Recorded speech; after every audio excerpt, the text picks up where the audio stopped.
Welcome in for a special edition of Hurrdat Sports Live. I'm Ravi Lulla here with Anna Bellinghausen, our very own from Hurrdat Sports. Before we get going, though, we're presented by Centris Federal Credit Union. You want to give them a shout-out, as always. If you're looking for auto financing, savings, checking, home mortgage, whatever it is, Centris has you covered. Go check it out. Go talk to their expert, centrisfcu.org. They're federally insured by NCUA and an equal housing lender. Also, as always, make sure if you're out there driving, you keep those eyes focused and straight ahead. As a driver, you've got one job, that's to drive. Don't get distracted. This message from the NDOT Highway Safety Office. And, just in case you do get a little distracted and something gets banged up a little bit, Dingman's Collision Center has you covered locally and family-owned and operated. Their roots run deep in Omaha. They live here, they raise their families here, and, of course, they work here. They take pride in serving the same community they're a part of every day. It's Dingman's Collision Center. Make sure you go check them out at one of their many locations, Northwest Omaha, Millard, Midtown, Saddle Creek, Papillion. They've got you covered wherever you go. Voted first place in Omaha for 20 straight years for auto body repair. Now it's time.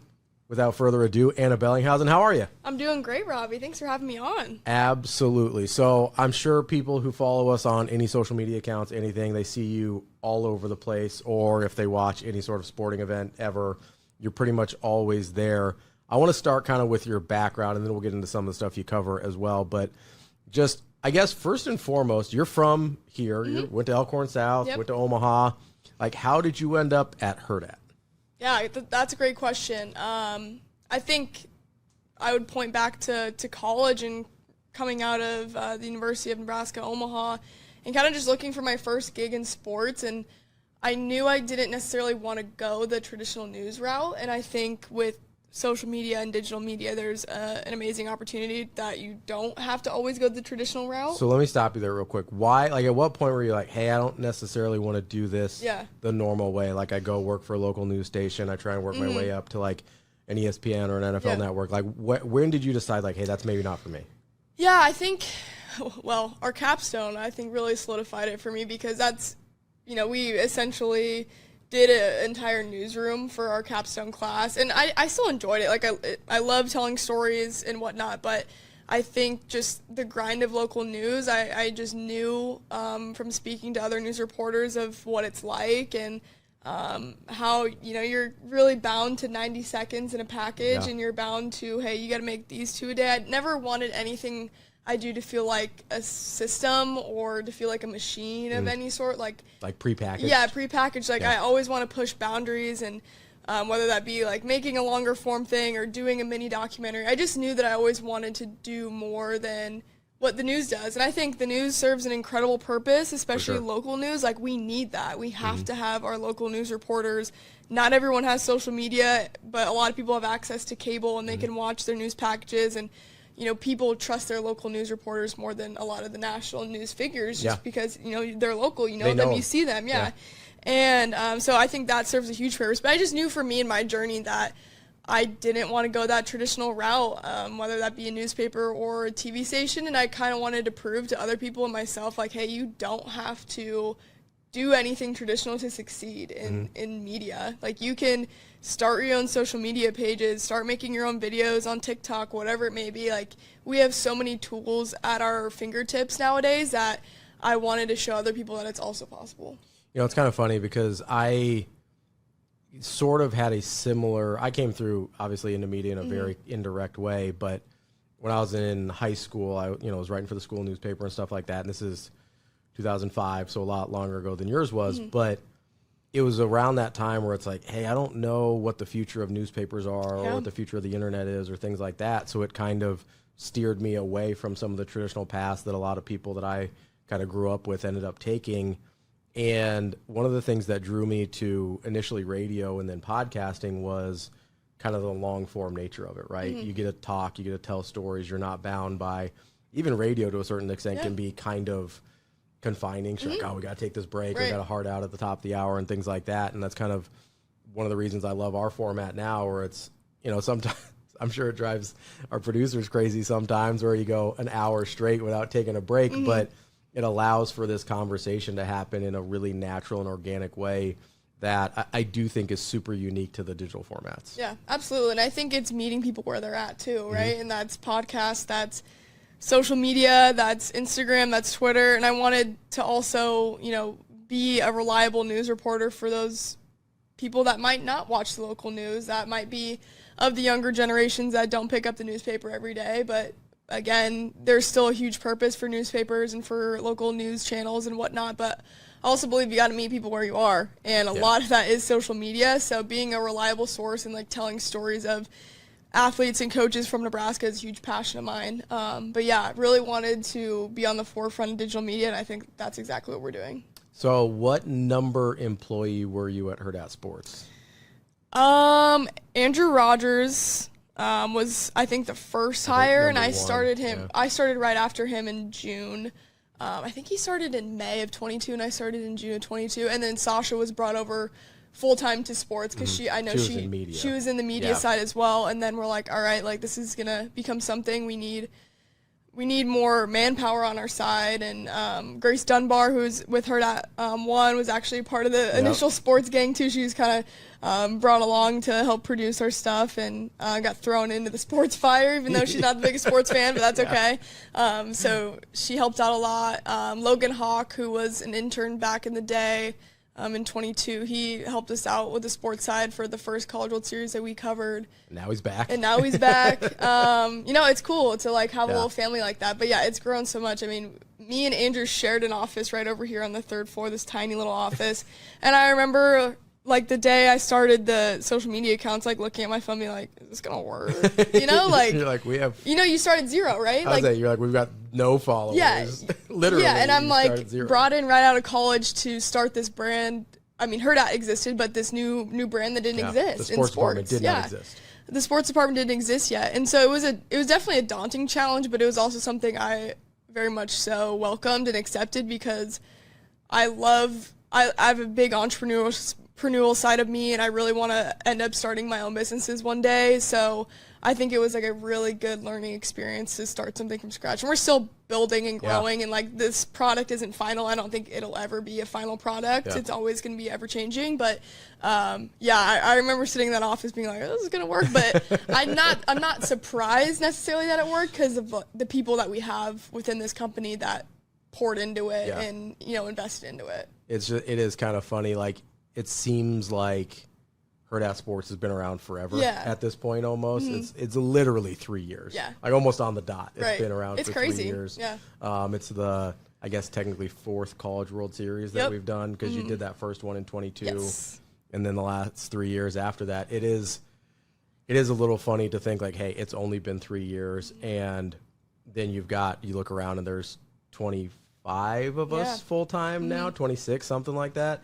And it is super cool to see where you guys started, because by the time I came on, I started doing the show with Damon almost 2 years ago, and I started full-time as business ops about a year and a half ago. It felt like a fully fledged thing at that point. Yeah. So in basically a year and a half, you guys went from zero to, by the time I get here, it feels like, oh, this is already a whole thing. People know who we are.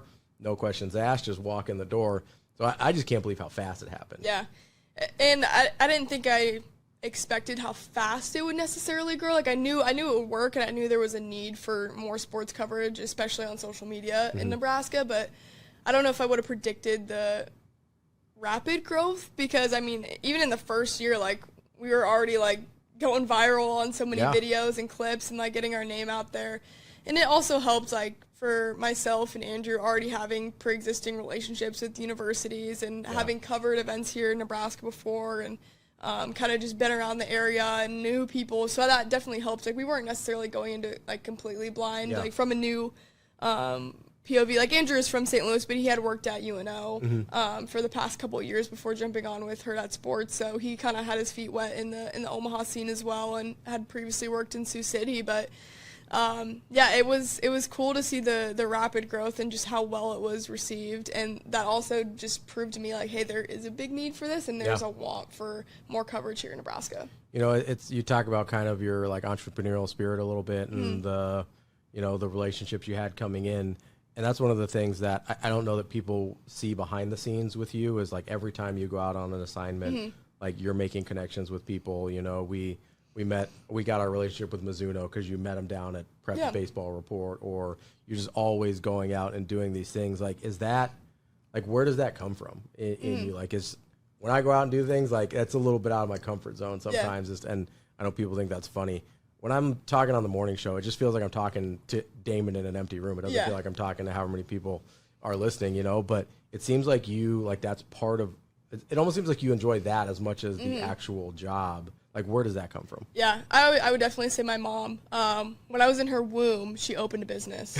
So I would attribute that. But no, my mom. Literally in your DNA. Literally in my DNA. When, no, just growing up, my mom opened 3 businesses. She does counseling and on that whole side of things with adolescents, and had a group home and an inpatient office here in Omaha.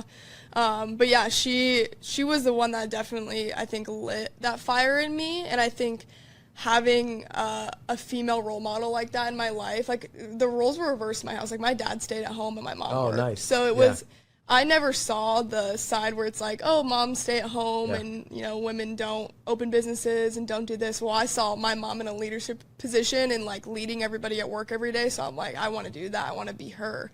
And, like, I think that's also why I'm so passionate about women in sports and pushing women forward in general, just because I want them to have a strong female role model in their lives. I think that matters so much, especially at a young age, to see, like, hey, this is possible for me. I don't have to be a receptionist or whatever. Like, I can be in a C-suite position. I can start a business. I can do whatever I want. But yeah, I would say definitely just a drive and initiative. Like, I'm always thinking, how can I improve myself, but also how can I improve what I'm a part of, like being a part of this team. Like, how can I find the next big thing for Hurrdat Sports, whether that's a partnership or a long-form documentary we're doing. I don't know, just always thinking about the bigger picture, I think, is something that I'm able to do a lot, whereas, like, you make a connection and you think about the immediate benefit of that, but what's the long-term benefit of that? I think that's something that I just have ingrained in me. Well, you kind of mentioned there, and I think that's a good sort of segue, you know, wanting to see women push forward in sports and in leadership positions and things like that. Obviously, you had the opportunity a couple months ago to be first woman nominated, and then obviously the first woman winner of the Sports Person of the Year for the Oscars. I know a lot of people saw your speech that we posted on social media and things like that. Like, I guess in that moment, A, did you think you were going to win? And then B, I guess, what's kind of going through your mind? Obviously, the women in sports thing and the women in leadership positions thing is a very important part of kind of who you are and how you grew up. Like, what's going through your mind when you hear your name called and that you're like, oh, this actually happened? Yeah, I think, first of all, I wasn't sure if I was going to win. I mean, looking at the nominee list, like, there's some awesome people that have been doing this 20 plus years, right? And I'm, you know, a 24-year-old winning this award. So it definitely, I wasn't sure at all. I mean, I had a speech in mind that I wanted to give and had some points just in case. And, you know, my family and friends were there, and I think they would have wanted to be there anyways, just to even see me be nominated. But it definitely came at a surprise, and I don't think you ever expect to beat out people that, you know, have been doing this quite a lot longer than you, but also I think you've been watched doing it as you grew up here your whole life. 100%. And I think, I mean, to your other point about just, like, being nominated for it, I don't know if it, like, completely has sunk in that I'm the first woman nominated, and, like, that I'll be the name that starts that list of, you know, more women that come through and eventually get nominated and win that award in Omaha. But it's just a huge honor. And I think it, like I said in my speech, it's not only for me, but it's for every single woman that's helped pave the way in Nebraska, in Iowa, Missouri, wherever across the nation. Because,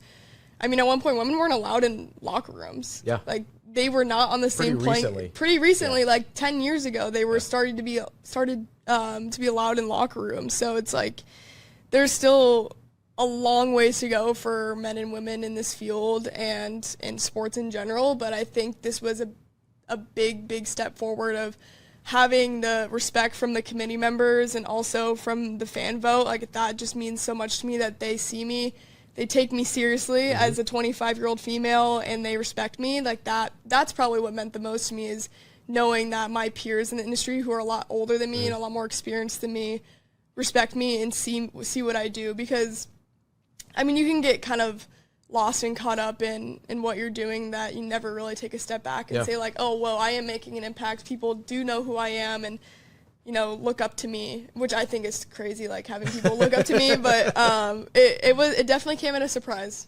So where did the love for sports come from? Like, is that a big part of your family? Is that because like nobody in my family cares about sports? Yeah. Like I just kind of happened upon it. It just was sort of a thing that helped me feel normal in school. Yeah. Like, is that like, was it a big part of your family growing up? Was it you just were out on your own as like the one little sports lover in the Bellinghausen household? Like, how did that happen? Definitely my dad. Yeah.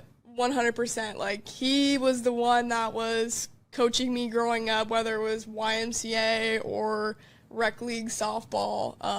And he was the one that would take me to games, play football with me in the backyard. Like my goal growing up as a little kid, I wanted to be a Nebraska football player. Yeah. Like I wanted to be a running back for the Nebraska football team, and I'm so happy they have flag football now. Yeah. If I would have saw that as a little girl, yeah. I think I would be on the U.S. flag football team at this point. For sure. Yeah. No, but like seeing those opportunities is huge. But yeah, my love for sports definitely came from my dad. His whole side of the family went to Iowa State, so we'd go to Ames and tailgate and go to games and stuff, and he'd bring me along, and then I'd make him take me to a million Storm Chaser games and College World Series games, and I think just watching on TV. Growing up, I think watching the Royals was huge when it was on like Fox Sports Kansas City, and we actually had it, which the blackout thing is crazy now. Oh, no, it drives me crazy. Because like I wouldn't be a fan of the Royals if I wasn't watching them like every day after school. Well, it's like everybody I knew growing up was either a Cubs fan or a Braves fan because of WGN and TBS, right? And then you got a little bit later, you got the Fox Sports Midwest in. So the Royals, they weren't very good when I was growing up. Yeah. But, so not as many of those. But it is wild now where you're just like, oh, no, you just can't watch Royals games if you live in Omaha. No, and it's huge for like growing the game. So that's a whole nother tangent to get on. But definitely playing every sport I could in the backyard, and then just growing up on different teams. Like I wanted to be an athlete. I wanted to get picked in the WNBA. Like that was another big goal of mine. A little short on that, but figuratively and literally. But no, it definitely came from my dad and his love for sports, and him showing me like his baseball trading cards, and I'd get autographs growing up at different games. Like I got a whole collection just from when I was younger. So it's funny because like I used to like try to get the autographs, and I'm trying to get the interviews. So kind of the same thing. Dynamic, a little bit. Now I just don't get a piece of memorabilia from it because that's bad. But you do have video, so it did happen. I have videos that happen. So as you're like growing up, I think it's actually really interesting because we work together. And I don't think I know what your favorite sport is, which I think is kind of a testament to how you go about your job. Like I think people know what my favorite sports are. It's like college basketball, college football. Oh, like I'm not real great at hiding that. I'm not nearly as professional as you are. We have a little bit different jobs, but I do think it's like a testament. Every time your name comes up, the first thing that comes out of people's mouths is just works your tail off, just super hard work. Like that's the first thing that always comes up. And I think that comes across in the fact that, like, I don't know if your favorite sport's basketball or baseball or volleyball, because you seem every bit as prepared about each one of those assignments whenever you're out doing that. Like, what is your favorite sport? That's football. There you go. Football is my favorite sport, and this one I honestly don't really get to cover because I'm not on the football. I'm not really on the football beat, so I do some, but football was my first love growing up, 100%. But like, is it kind of nice not to be on the beat though, so you can like enjoy it a little bit? It is, so I can watch the games in peace. Because like when you're working, it's like you're watching, but like Avery doesn't get to enjoy a lot of those games. You don't enjoy those games. Yeah, I mean, you enjoy it, but you don't enjoy it like a fan. Yeah. But no, it is funny you say that because it's so difficult sometimes to want to be good in every single sport in terms of like your coverage, because there's so many like different seasons that happen simultaneously. So like I'm trying to cover hockey, I'm trying to be a part of the softball scene, volleyball scene is huge for me. You know, there's baseball, and like sometimes I wish I could do more, but I gotta stop myself, be like, all right, you can't do everything. Like you gotta stop at some point. But yeah, like low key, you kind of think you can do everything. And like I'll do my best to like be a part of every single sport. But it's funny because people will be like, oh, you're the volleyball girl, or oh, you're the Creighton basketball girl. So it's funny because like people recognize me from random different things, or like supernovas and stuff like that. Which or if someone's like, oh, your podcast, I'm like, honestly, which one are you talking about? Like, we do so many different little podcasts, so I don't know which one I'm talking about, but thank you. We got Mavs All Access, there's all over. Yeah, there's a ton. Blue Jays. Yep. But yeah, I think being versatile in sports is so big, and that's something that I was taught early on. Like, never pigeonhole yourself into a certain sport. You just limit opportunities. Yeah, right? because you do limit opportunities. Like, never say like the first sport I ever covered was curling.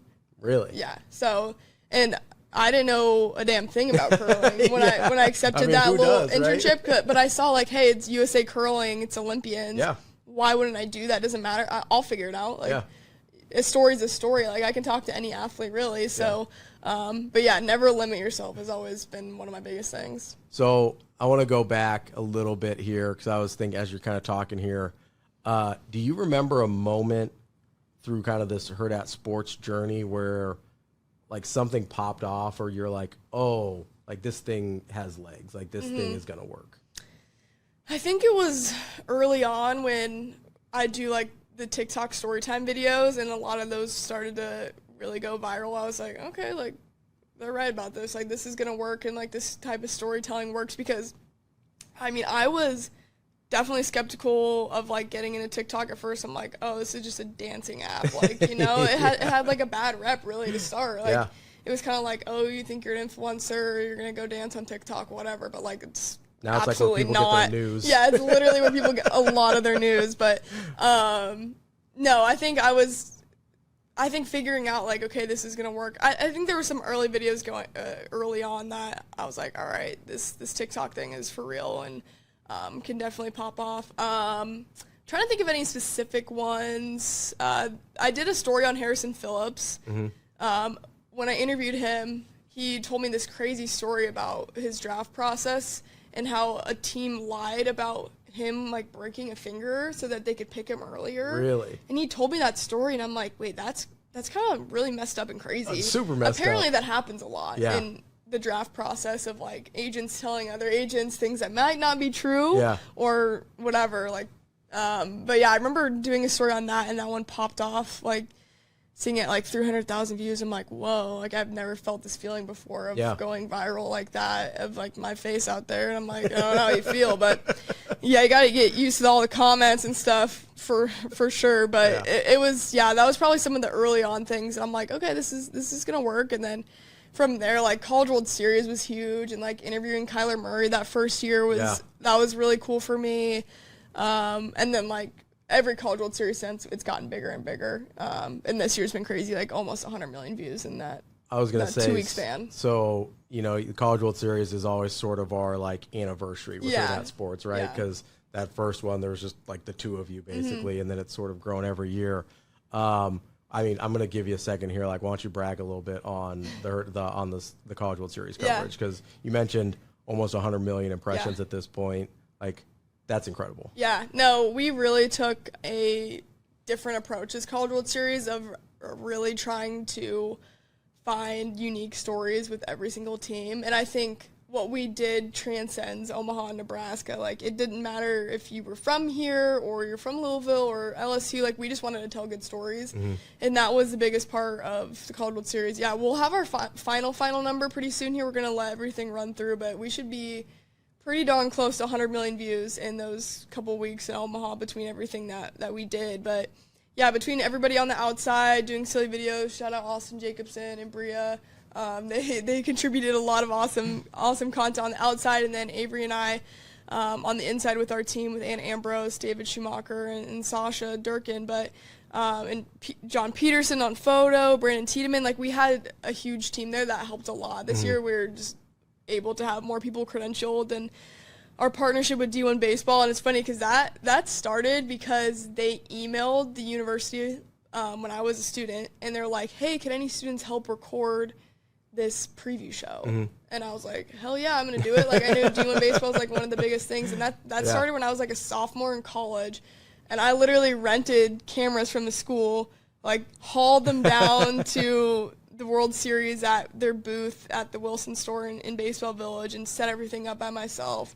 I don't even think I got paid, but like, I just wanted to be a part of it. Wanted to be there. Yeah. I just wanted to do it for the experience and just to get my name in. And little did I know, like, that would turn into a really big partnership for us down the road with D1 Baseball. But yeah, inching to 100 million views. Hopefully we get there. That was kind of the goal that we set. And I mean, last year we did 25 million. Can I just be honest? When you started saying 100 million views, I was like, you're out of your mind.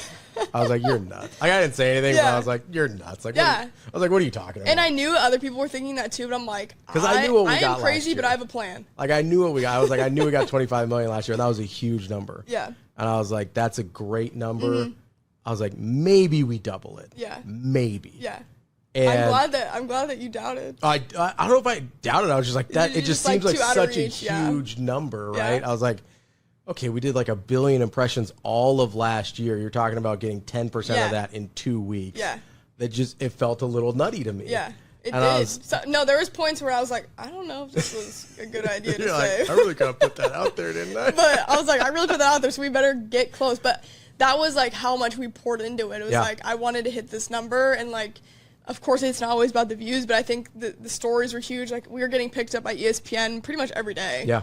Well, it shows that it resonates with people, right? I think that's the important thing is, like, at the end of the day, that's why I like doing what we do is, like, I love sports, but I like the way sports relates to the rest of your life, right? I like the way that it relates to, like, connecting with people and community and, like, persevering through things, and all of that is what I really care about.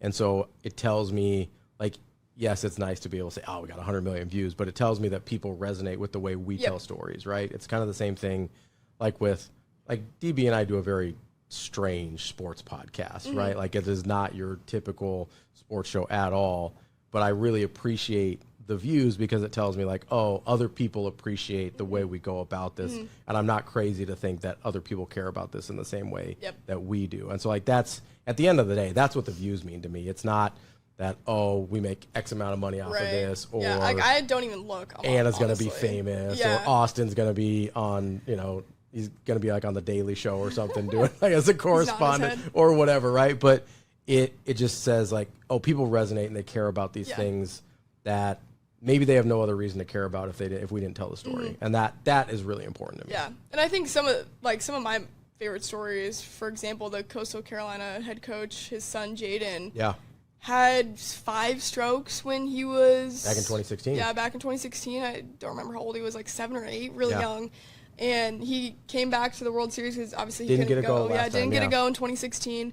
Came back and watched his dad take this team to the College World Series finals in his first year coaching. Like, incredible. As a head coach. And that was a really cool story, meeting their family and talking to Jaden and just being like, you're an inspiration, dude. You know what one got me? Was the kid that caught the home run ball that went and gave it to the LSU kid's dad. Yeah. That one was awesome. That one was really cool, too. It just, the stories throughout the CWS are just the best, and it is fun to, like, bring life to these players when we only really get to see them for a couple weeks here and get to know them a little better. I love the story of Tanner Shiver, his wedding. Yeah. I wish they would have had the scenario where Louisville actually made to the finals. So I knew it was unlikely with who they had to go through, but in Coastal, but it was really cool to do that story and, like, get to meet his dad and hear about the wedding. And, like, I ended up talking to Tanner's dad for like 20 minutes afterwards about everything. It's just fun to, like, make those personal connections and just, like, truly get to know people because we all know they're far more than their sport. Well, I think that's a big part of it too, is just, like, reminding people that these are people, right? Yeah. It's really easy sometimes when you're watching sports, like, they sort of just become these figures to you. They're especially not, with sports betting too. Yeah. Like, oh, screw that guy. Like, he lost me this or whatever. But, like, whether it's like betting or like if you're an LSU fan and so you're like, oh, I hate Coastal Carolina, but then it's hard not to be happy for Coach Schnall's kid being able to be in Omaha when he didn't make it last time. Like, there's a really cool connection there that I appreciate. I also, the LSU guy with his dog, that one. Oh yeah. Like, getting to see his dog and then going out to the car after he won the series. That one was big cool for me. I like that one a lot. But no, it is just, it's really cool the way that you guys, and I say you guys because all the planning and stuff is I'm not really a part of. I'm like, hey, let's see if somebody wants to buy this. But the planning and stuff is like you and Sasha and Avery and Anna Ambrose. Like, that team of being inside and planning everything is so far beyond me. Like, it's so impressive the way that you guys plan that out because like it doesn't happen on accident, right? Like all the stuff, like all the stuff we're talking about, like you can sit there and you go, yeah, I think we're gonna get to 100 million views because you've done the work to be like, I think we can actually get there. And I'm just sitting here and be like, are you sure about that? I like, love that. I'm gonna have to ask for everyone's. We should have had everybody write down what they actually thought. Like hide it and seal it in an envelope. That would have been funny. Because I probably would have said 50-60. Yeah. That was gonna. I was and like, that's fair. I was like, I think we can double it because I thought I was being ambitious. I was like, oh, doubling it, that's big. And then you're like, we're gonna do 100 billion. I was like, are you? You sure? I think we're gonna be pretty darn close. I know the last time we checked we were around 80 million, but once we have a few other things put in, I think we'll be pretty darn close to 100. Which is awesome and just a testament to the whole team. So we'll stop aggrandizing ourselves here with Hurrdat Sports. I do want to take a little break here and then let's get into some of the things you cover. Obviously, really big years for both Husker volleyball and Creighton basketball. Yeah. Big changes for both squads. We'll get into that and more in just a minute here on a special edition of Hurrdat Sports Live with Anna Bellinghausen.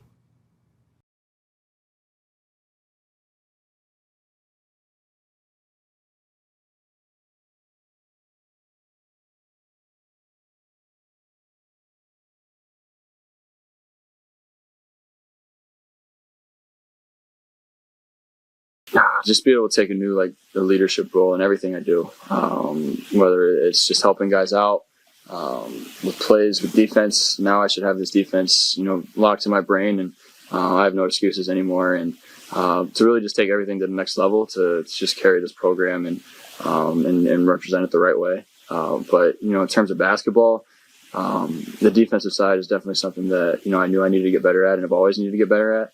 And so my body has been something I've really been trying to take account for this summer. And Kurt's been on my tail about it, and it's been really good. And being able to do more than just shoot it too. Whether it doesn't have to necessarily be scoring, but reading the right way on the court and open more guys up, especially with how many guys that we got that can shoot it and can score it. I don't need to score, for us to be good.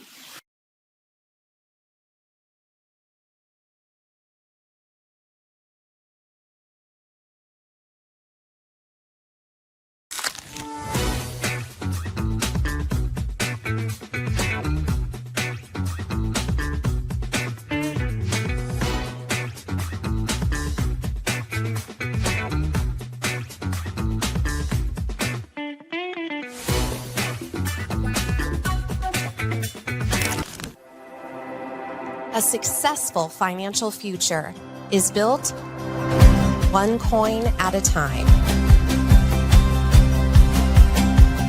Whether you're just starting out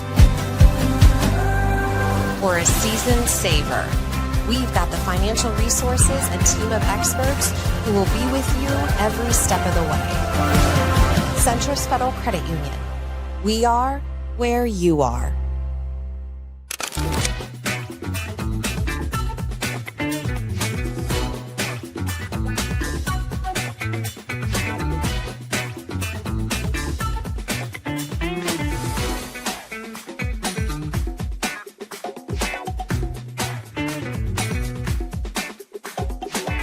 You're watching Hurrdat Sports. Connor, again, he had two really good games for the Armenian national team against Costa Rica, one in Fresno, one in LA, and played really well.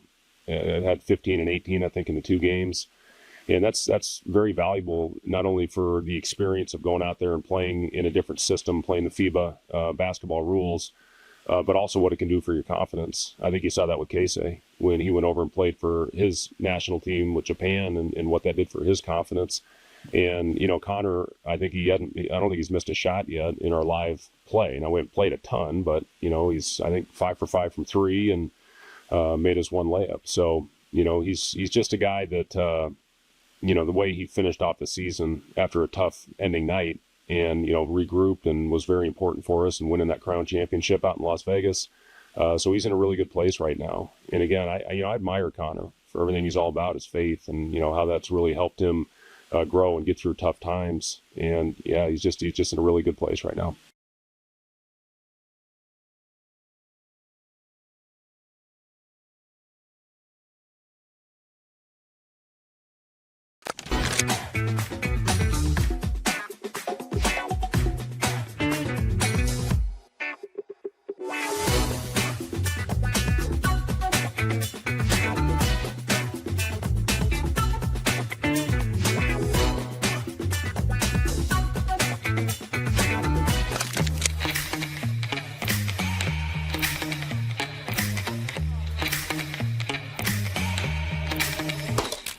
that cheddar, big getting Rico.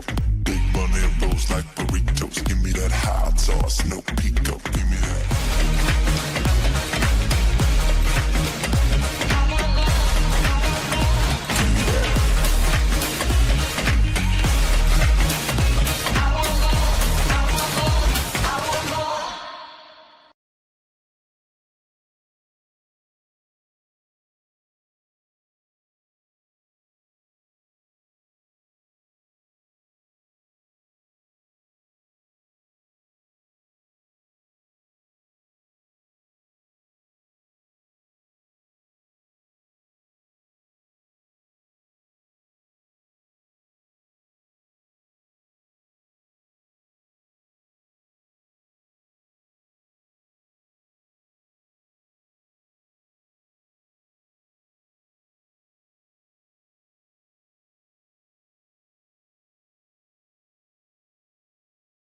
We are back here with a special edition of Hurrdat Sports Live, presented by Centris Federal Credit Union. That's Anna Bellinghausen. I almost called you DB. That is not who you are. He could tell. That'd be quite the... He could tell. Well, I mean, you said you did want to play running back for Nebraska, so... That makes so much sense. I would love to trade athletic abilities with DB. I can see the similarities already. Okay. I'll take it. I'm Ravi Lulla here, and I definitely know the person that I'm talking to. Incredible. Anyway, wanted to get into some of the beats that you covered. Yep. The main ones, Nebraska volleyball and Creighton men's basketball. I want to start with Nebraska volleyball because obviously a hugely transitional year for this program, going from the legend John Cook to Danny Busboom Kelly. Like, we're not that far away. Like, this thing's ramping up here pretty soon. We're already in July. What is your sense around this team? Obviously, you've got a lot of familiar faces, a handful of new ones as well, but the biggest new face, obviously, is in the head coaching chair. Like, have you been able to even sort of process expectations or anything like that when there is this huge unknown out there? Mm-hmm. Well, I think from what the players say and what I've felt around the program is that there hasn't been much of a change. Okay. And I think the transition couldn't have gone smoother between Cook and DBK. Yes, there's going to be changes. The offense is going to be a little faster pace. The coaching staff has a little bit different responsibilities under DBK, and that's going to look a little different. But from what the players say and what I feel, like, they're, like, clicking on all cylinders already, and, like, everyone's bought into this program. You rarely see a team that has a coaching change with zero players transfer out. No turnover. And these players, there's 17 players on the roster. You can have 18 players now on scholarship with the house settlement and everything. Not all 17 of these players are going to play. No, there's going to not. be a handful of red shirts. There's going to be people on the bench that might not see, too much time this season, but nobody left. Yeah. And I think that is the most incredible thing. And that, to me, shows me that their transition to DBK has been a good one, and she's been well received in the locker room for the stuff that we don't see. And there's obvious leadership in this group to where I think we do know what we're going to get out of them with, the Harper Murrays, Annie Jacksons, the Bergen Riley, Rebecca Alec. Like, we know that core group. I think the biggest unknown lies with Virginia Adriano. I think Ali Czech is another unknown, not in terms of their talent, but in terms of where they fit in How they and assimilate with the team. Like, I don't know how DBK is going to put together a starting lineup. Sure. To be honest, like, there's so much talent on this roster. Like, you think about Ryan Hunter, who made a splash in the spring match against Kansas. Where does Skylar Pierce fit in on the outside? Because we didn't get to see her last year after she redshirted, but we know that she is such a talent too. Like, there's so many great pieces, and another unknown being the libero position. Is it going to be Lainey Choboy? Is it going to be Olivia Malk? I think those are the biggest unknowns, where, like, I'm not even worried about DBK being the head coach. Not to say there would be any worry, but, like, I think the biggest unknown lies with that starting lineup and who is going to end up stepping up for this team. Like, I think that'll be something that changes throughout the season. I think it'll be the thing that we'll watch the most is, like, who's in the starting lineup today? Like, who's best serving this team? Because it probably is not a situation where she's just going to set that thing and that's going to be it for the rest of the year. Like, I imagine there's going to be a lot of, like, machinations to figure out who plays best together and who's 100%. playing best at that time. And what's interesting is that she told John Cook, and Cook mentioned this on the Big Ten broadcast he was on. He's like, well, Danny, how are you going to decide who's a libero? Like, he can ask those types of questions because he's John Cook. And she's like, I think that all, 4 of our options are very similar in terms of their numbers at practice, in terms of their ceiling and what they can be for this team. She said what's going to decide it is what the team needs personality-wise out there. And maybe that's different on a different day or a different stage of the season or conference versus just like temperament. non-conference. Yeah, of like what the team needs. And like Lainey Choboy is very fiery spirit. Olivia Mauk is complete opposite, very calm, cool, collected. But, teams need different things. And that'll also depend on who's hitting at the pins, who's the setter. Could we see Campbell Flynn take over that spot at some point in the season from Bergen Riley? I don't know if that happens because Bergen Riley is incredible and should be another All-American season for her this year. But like, you just never know. You just never know throughout the year. Is Taylor Landfair going to improve and take over and solidify a starting spot because she had gone back and forth with Krause last year? Like, there's so many unknowns in the roster and the lineup that I think that'll be the biggest challenge for DBK. But like, I think, like, you also have the same coaching staff. That never happens either. Yeah. Like, all the assistant coaches stayed. Besides, I guess, Jordan Larson leaving, but, like, they had, whoever they needed to stay with Jalen and Kelly. Yeah, like, Reyes was a big one. And Lindsay with their director of ops. But, like, to see that staff stay and all the players stay, like, that says a lot. How much of it do you think has to do with the way Coach Cook handled this? Like, it sounds like, especially with Harper Murray, that he was part of like talking her through this transition process.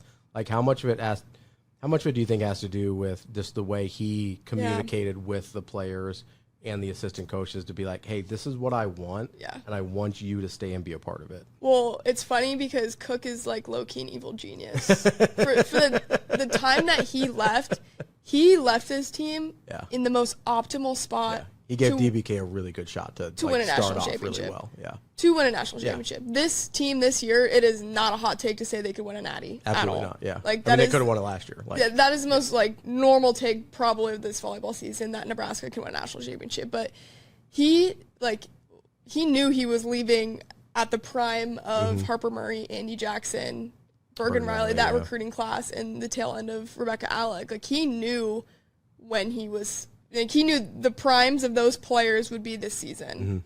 Obviously, next season, too. We got him for 2 more years. But I don't know. Like, he left DBK in such an optimal position that I think he gave the players no choice but to stay, almost. Like, I know the players, love Nebraska and want to stay, but, like, I never know what happens behind closed doors. Like, they say what they say in the press conferences and to me personally, but I never know, right? Like, you never truly know everyone's feelings. But from what I see, like, the players are bought in, they love it, and like, why would they leave when they know what they have left? It's kind of funny because you're the first person to like say that out loud to me. I'm sure people have thought it or whatever, and maybe somebody else has said it, but I kind of just imagine the amount of, I guess, humility it takes from John Cook to sit here and be like, oh, no, I want to coach this team to a national championship. Yeah. Let me get one more, and then DBK can come in or whoever, right? Like, that is, like, that's you say evil genius, but also there's a huge amount of, like, pride swallowing that has to happen there to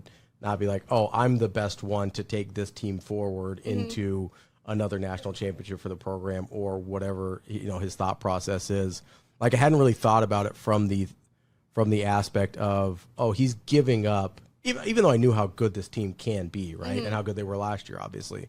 But, like, it never really put it in terms of, oh, he actively chose to give up a chance, a really good chance to win a national championship to set someone else up for success. And, like, that's kind of crazy. No, that is probably the biggest sacrifice you could give up as a head coach. Yeah. Right? Like, that this team can very well win 2 national championships. And he thinks he could do it. Oh, 100%. Right? Like, he knows this team is built for that. He told me in our interview, I believe Danny Busby-Kelly can win a national championship.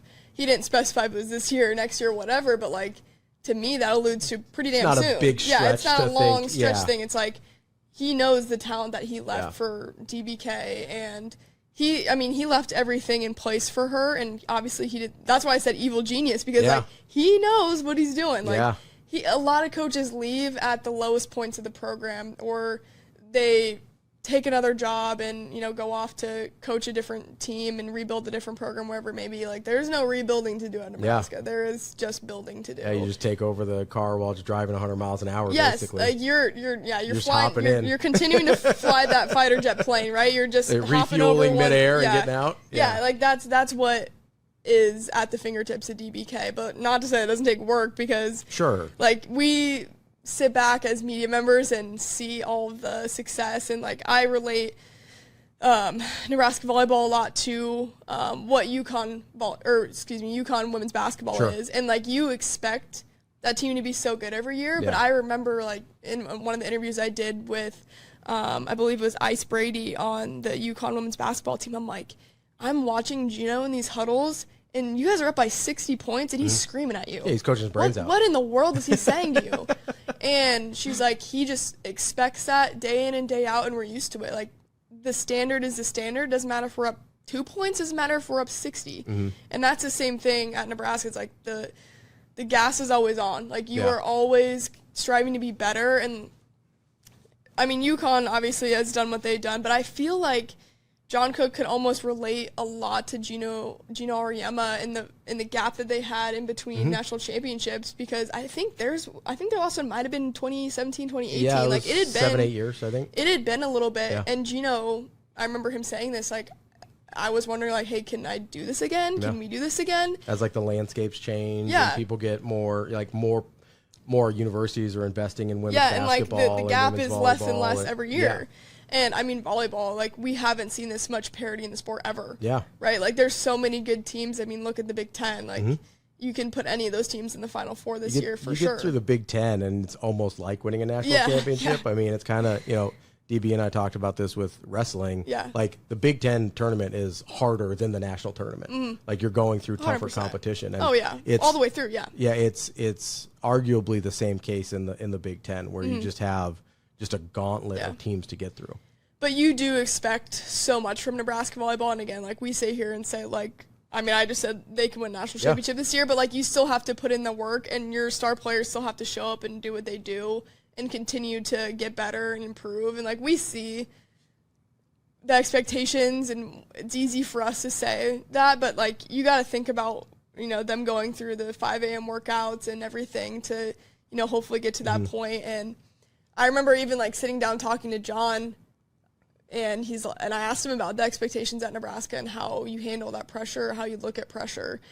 And he said, well, it's almost like if you don't win a national championship, it's a failure. Yeah. And in a lot of programs, that ain't a failure. If No, you making the Final Four is it the like pinnacle. Right. Yeah. And it's just a different level of pressure on Nebraska volleyball, but it's also, what makes it so amazing at Nebraska too. And it's why people want to play here. And it's why, you get the best recruits here, because that is the expectation, and the gold standard is to, fly through your non-conference schedule, win the Big Ten, and win a natty. Like, easy as that, right? I think one of the things that we underestimate sometimes, and I'm a big tennis fan, so I think about a lot of times in terms of tennis, you've got these handful of guys, 10 years ago it was Federer and Nadal and Djokovic, and like that was always those three. And if one of those three didn't win each major, it was this huge shock, right?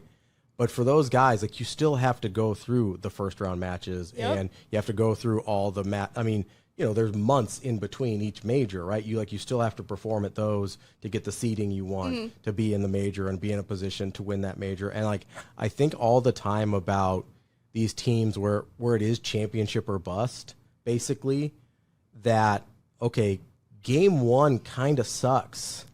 Yeah. Like starting the season, you're like, man, we got 3 months before we even get a chance to achieve our goal. Right. And so I think I'm really interested in the temperament of this team and how it's going to look, because we saw over the last couple of years, we call it the kinder, gentler John Cook, right? He kind of softened a little bit.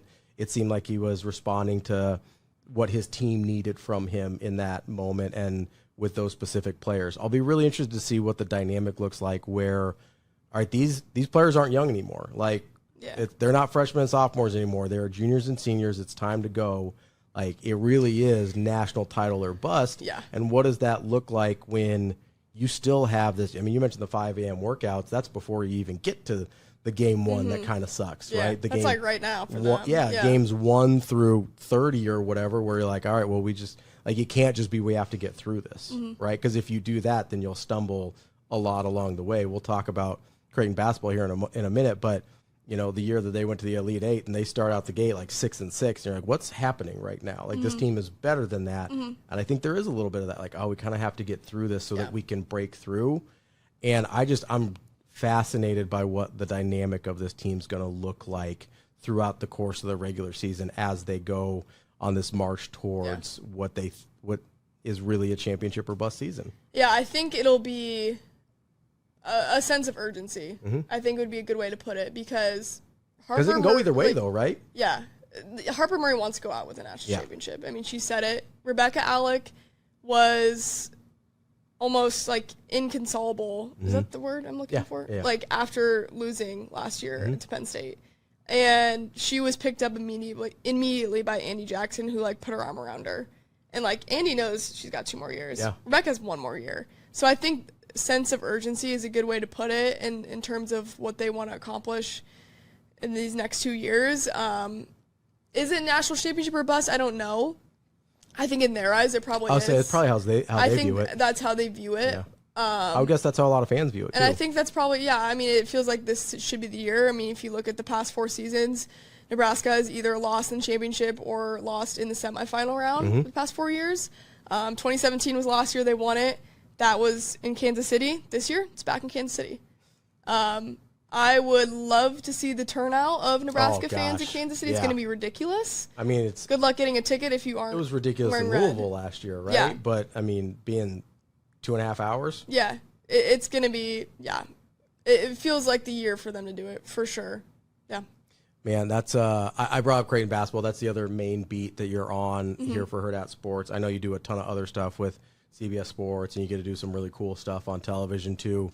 But I do want to bring up Creighton basketball because they don't have a new head coach, but they will soon, and they have an almost entirely new roster this year, which is first of all, let's start with the Al Huss of it all, right? Yeah. There was kind of this whisper for a couple months where you're just like, I'm hearing some stuff about Al Huss coming back, and people are like, I don't know, would he really leave to come back and be an assistant again? And they're like, well, what makes sense there? It's like, well, maybe he's been guaranteed he's going to get the head coaching job. And so you get these rumors, Creighton's a pretty small community, so you start hearing this stuff, and then all of a sudden it comes true that he's named the head coach in waiting. As you kind of have been really close to this program and the coaching staff, like, first of all, like, were you caught off guard by this? Were you kind of hearing the rumors as well? Did you actually believe any of them as they're happening? Because, so often we hear things that don't ever come to fruition. But how did you process Al Huss coming back and kind of Greg McDermott getting his succession plan in place? I mean, typical Greg McDermott, like, classy fashion, I think. I'm not surprised that this happened because Greg McDermott would never leave this program in a spot where he didn't feel it would be best, and similar to what Cook just did. Yep.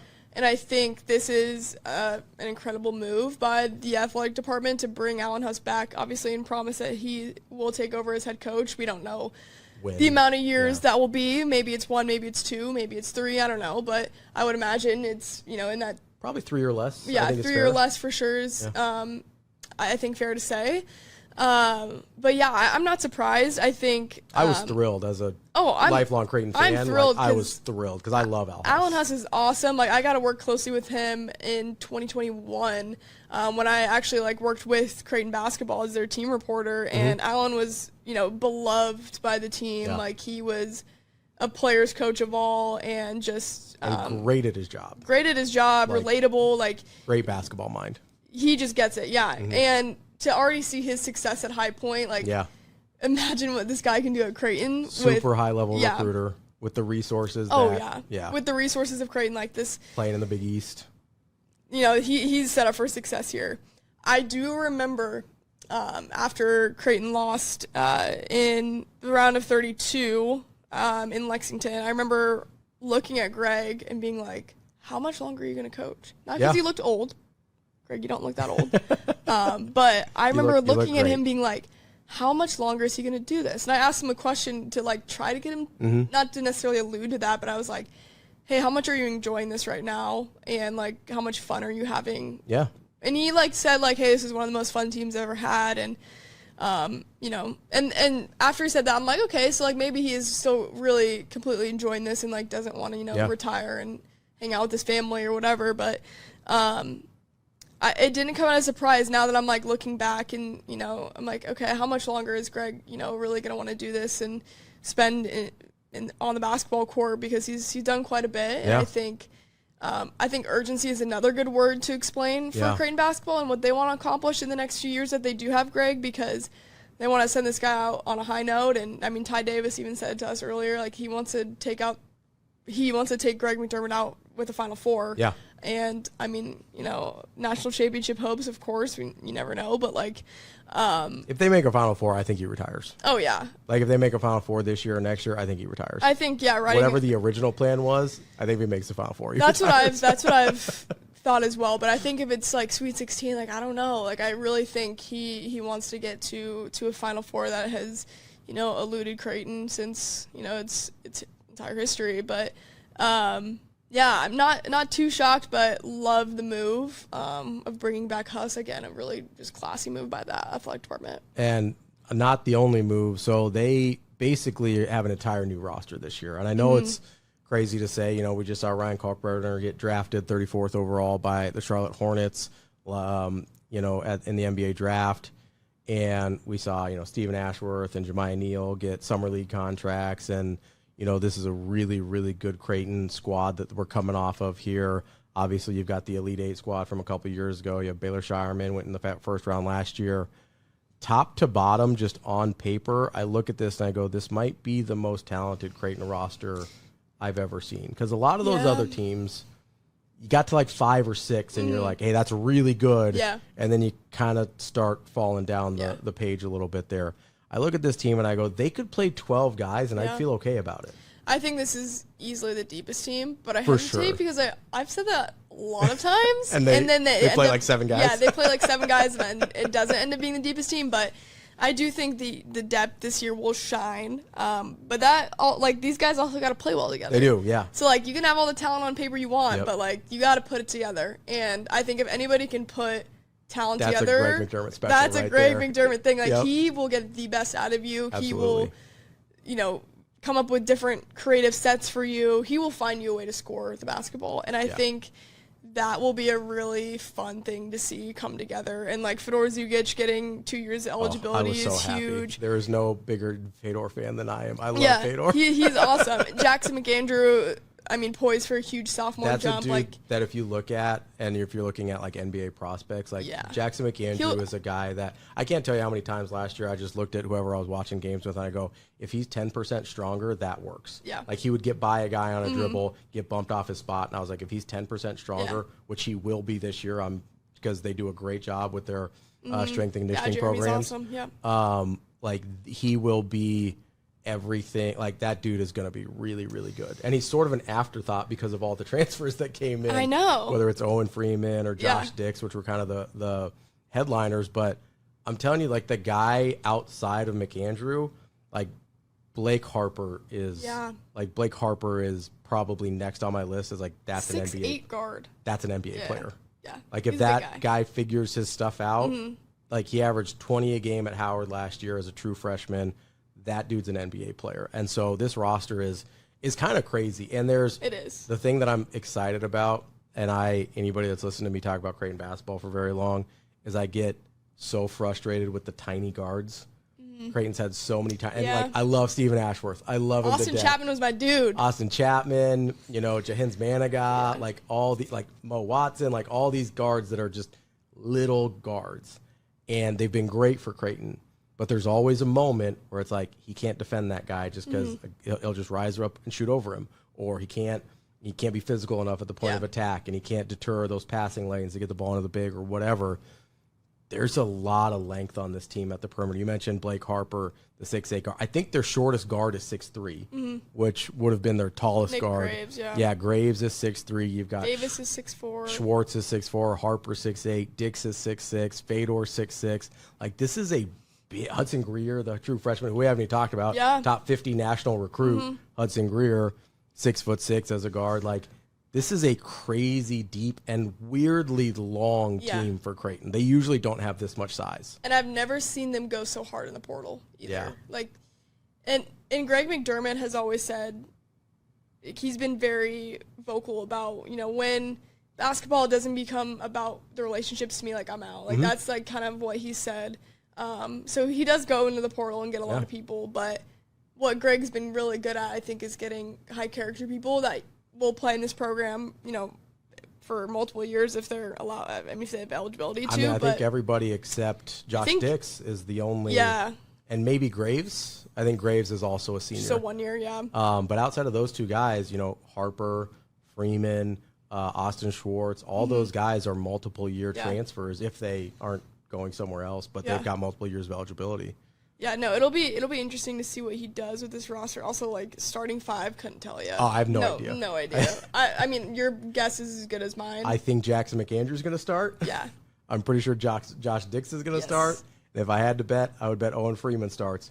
But beyond that, like, honestly, and I have no idea what the rotation is going to be. That's maybe the better question because, like I said, you could go. He's not going to go 12 deep, but you could go 10 or 12 deep on this team. And I think a lot of people will be surprised by Jason Green this year. I think Jason Green takes a huge jump. Miller North guy. Like, I'm all on the Jason Green boat. Like, the improvements that kid has made over his time is crazy. You're gonna need a guy on the floor that doesn't need the basketball all the time. Yeah. Like, with all the guys we named, like, this team, they're not gonna have a problem scoring points. Stopping people, I don't know. But they're not gonna have a problem scoring points. But there's still only one basketball. You need a guy like Jason Green who doesn't need the ball all the time. That's a huge piece of, like, he's going to play way more minutes than anybody expects because they need that guy on the team. No, Jason Green is one I think will surprise some people.